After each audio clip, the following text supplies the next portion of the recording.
Hello everyone. It's been around a year since the time I got accidentally thrown into a whole different realm of existence. And since then we've had a chance to further study the amazing entities that inhabit it, those which humanity once called gods. And still does. Because they are. So, long story short, these beings, the Olympians, took a special interest in us. And soon after first contact, Olympians took on different degrees of participation in our affairs. Roughly speaking, very roughly speaking, there are certain categories of presiding session and involvementation by them. The most basic, simple and detached of this is, of course, the moralizing. While physically not present, many gods would do their best to educate and guide our people along the roads of what they considered would best help them thrive, as if we didn't know what they are getting up to. Yes, I'm talking about you, Zeus. These Olympians would, through the use of omega particles that form an important part of their biology, speak directly to the minds of scribes, priests, poets, and philosophers, instructing them and giving them the information they believed we would need to improve our societies. Big ol' king of the Olympians, Zeus, your majesty, would tell us what he knew on law and justice, as well as hospitality and how to best lead our societies. More on him later. And while Zeus had the advantage of a mass and energy output that far outweighed that of his peers, other Olympians, such as Hera and Hestia, do not seem to particularly excel in terms of power compared to the likes of Zeus and Poseidon. While their mass and potential are equivalent to those of other so-called higher Olympians, the output generated is much lower, something likely attributable to a personal preference on their part. I could ask them, but honestly, I'm scared to. Instead, it seems their role is much more socially based, with both goddesses mentioned being in charge of organizing different aspects of their social living, and their wisdom in this regard led to them teaching humans how to best lead their domestic lives, marriages, and families. Other Olympians would avoid the direct guiding of our societies, and help peripherally instead.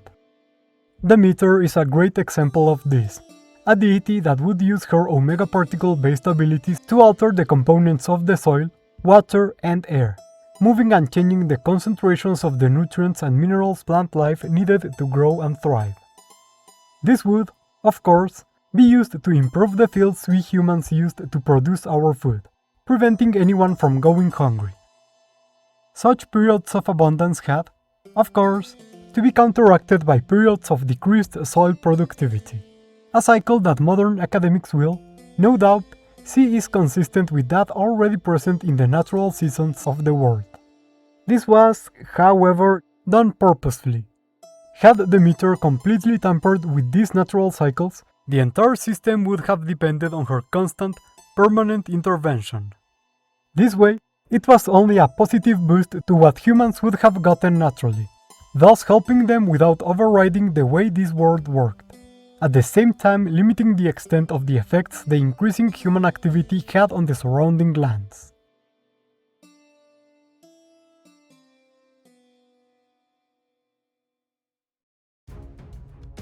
Not all gods, however, would take such a distant approach to our well-being, as exemplified by the way many of them would directly punish or intervene when humanity went out of line. While this is not a rarity among deities by any means, there were definitely some Olympians that took this tendency to a whole new place. We have, for instance, the case of Artemis, considered as a goddess of the hunt and the wilderness, an Olympian with a strong sense of justice, if there ever was one. She gave herself the same task she had on Olympus, protecting the wilds, nature, and animals, preventing the ecosystems and the resources within them from being devastated by excessive exploitation. She did, however, understand the needs of humans, and would at the same time guide and help them during the hunt, ensuring at once no harm came to the mortals and no undue damage was done to the environment. All well and good, until the innocent were placed at risk. Whenever such a thing happened, Artemis would be the first to strike down at the offender, often transmuting them into the form of a different being, turning them into half-formed, half-minded monsters. She would, by the same token, also defend those that were placed in harm's way, many times simultaneously protecting them until danger had passed. And then, in sharp contrast with her, we can take a look at another Olympian that took a much more direct approach to participating in human affairs. Ares, the god of war. Hey, turn that off! Real funny, guys. Ares is an interesting case as far as Olympians go. It seems, due to some peculiarity regarding his initial formation, his EM fields, the main way Olympians have to exert their power, are rather deficient, suffering from interference from Ares' composition, which includes much greater amounts of heavy metals than others of its kind. While this made his energy output and abilities lacking in comparison with those of other Olympians, it also gave him a different kind of advantage. This composition made Ares' physical form one of the mightiest ever known, capable of taking on other Olympians with ease. Ares would use this physical form to directly enter conflicts between the armies and nations of men, favoring the side that displayed greater ability in the arts of war, or, bearing that, whoever showed the greater reverence to him. Legends of such events were confirmed when modern archaeologists discovered the lost ruins of ancient cities mentioned in such tales, and found this to show damage that would have been impossible with weaponry of the time. Whenever Ares was not directly engaging in conflict, he would use the byproducts of omega particles to alter the physical form of his faithful followers, creating a conduit similar to Zarathos, enhancing their strength and even making them physically bigger by increasing their biomass, all in order to turn them into better weapons. I said knock it off!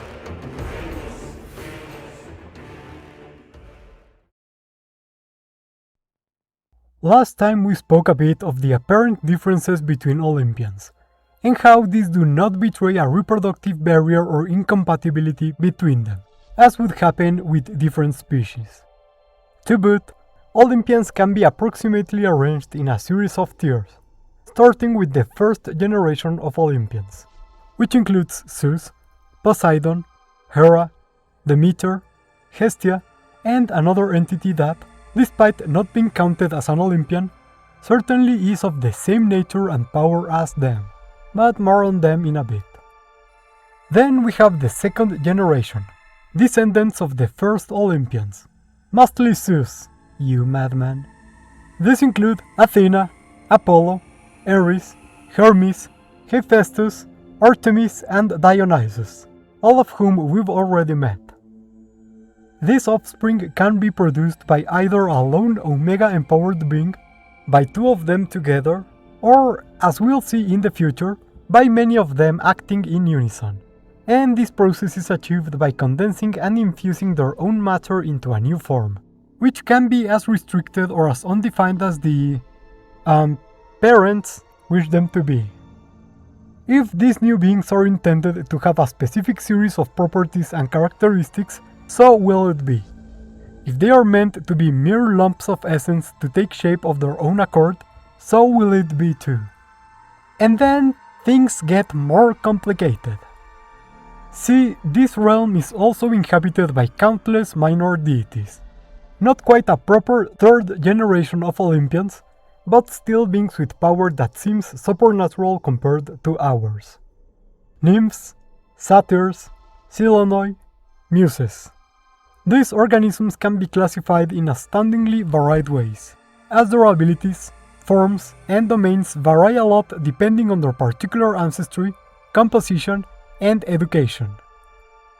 At this point, another fact becomes clear. No Olympian creates beings mightier than itself, only weaker forms, due to the need of parents to infuse their already existing composing matter into these new beings. Although we suspect the fear of struggles for power is also tied to this tendency. What organisms even the higher Olympians descend from, the few clues we've had so far make us shudder.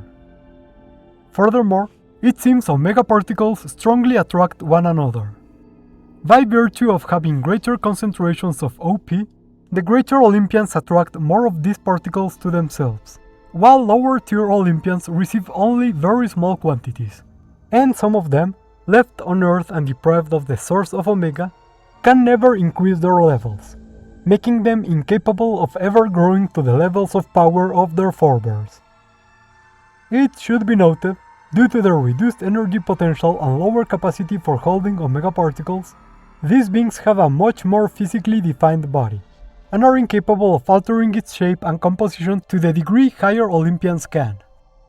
This is also the case of many forms of beasts and monsters, creatures with varying degrees of power and intelligence, best described as a series of experiments on physical matter performed by the gods.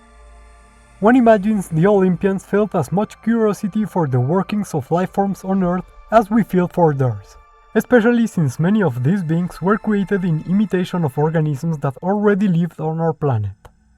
Cyclopes, chimeras, flying horses, the works, creatures formed from nothing or from the bodies of mortals, in order to, depending on the case, punish mortals, guard sacred places and people, or simply as what I can only consider an example of sick fun to be sicked on our poor souls. And last but not least, we find there is one more way for gods to give their boons. Theseus, I told you we were getting back to you. It seems many Olympians would interface with humans in ways we are not dealing with in depth, and this interaction would produce offspring as the Olympians artificially induced a form of parthenogenesis in the human, forcefully combining two gametes for them to develop. The fetus would then be tampered with by the Olympian from afar, altering its biology into an imitation of the physical forms the Olympians took on Earth. Inside its body were not the digestive organs of mortals, but a series of inorganic clusters that would produce electromagnetic fields, constantly maintaining and enhancing the organic matter of these demigods through the byproducts of Omega particle decay. Said organic matter, however, could still be damaged or destroyed, and demigods still depend on it to survive, meaning they could die from grave enough injuries. Furthermore, the lack of conductive components in their anatomy and the frailty of their organic parts meant greater displays of power were impossible for demigods. Funnily enough, many of these demigods would end up facing and besting many of the monstrous creatures the Olympians had created, gaining them glory and fame all over the world. Was it all a ploy, or do Olympians have family fighting in their blood? That one eludes even us.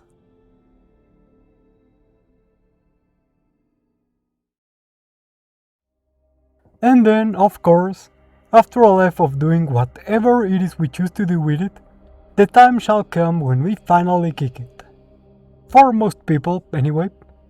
And to the many people across history who lived their lives believing in these gods, this meant an involvement with a being that, while of similar nature to the Olympians, was spoken of in murmur and secrecy. His name is Hades, king of the realm where the souls of the dead dwell. And we do know this to be the actual remaining consciousness of the dead, if only because they can be contacted by the living to share their secrets and wisdom. Hades will bond to the souls that are aligned with belief in him and the Olympians, and right at the moment where biological lives end, will take these souls and mark them according to the circumstances of their lives and death, before transforming them into part of his own biomass. Yeah, I did not misspeak. The entire realm that houses these souls is composed of Hades' own body, and the specialized electromagnetic fields within it will direct these souls towards their destiny. The main of this, the Styx current, will divide souls based on specific components within them, leading them through the dark emptiness of Erebus towards specific accessory subcurrents that will lead the souls towards one of three possible fates. First is the Asphodel Cluster, an area where chargeless souls can be found, those that were not deemed to be deserving of either prize or punishment. Said souls will stand in rest, being able to remain as conscious or unconscious as they wish to, and capable of interacting with those around them. others will be marked by Hades with an increased protonic charge, making them flow through the Styx current towards the Elysium cluster, an area for those who were deemed worthy, either through deed or favor, of reward in the afterlife. These souls will form a part of Hades' own neutral centers, and will, through the cluster's own functioning, receive a constant stream of energy that will produce a state of permanent elation. And, finally, those marked with an electron charge will be guided towards the Tartarus cluster, the main offensive weapon of Hades, causing the souls contained in it terrible pain each time it is used to channel energy. And at the end of all this, the question remains: how does Hades get his hands on the immaterial, ineffable essence of our very being? Well, you'll forgive that we leave some of this for a future video, since there's a vast universe out there, with a lot of Omega beings in it, and Hades is not the only guy in charge of this whole dead people thing.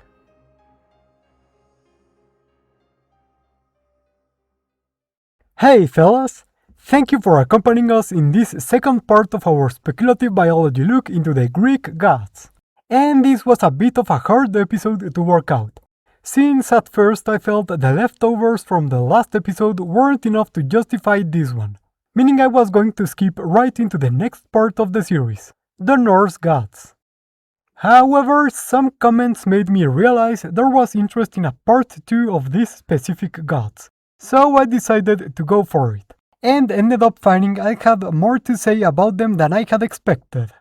But still, I had to rein it in a bit because there was some stuff I want to explore in more depth when we have a few more pantheons under our belt, including stuff like enchanted or divine artifacts and the nature of the afterlife.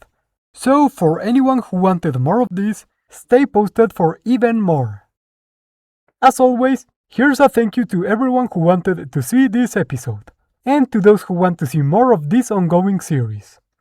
And also, thank you to our researchers and research associates who support us through Patreon and YouTube memberships. And if you too want to support the SWRC, you can do so by joining in as well. And you will also get some nice extras like getting to see all of our videos and creatures ahead of time and help us make new episodes.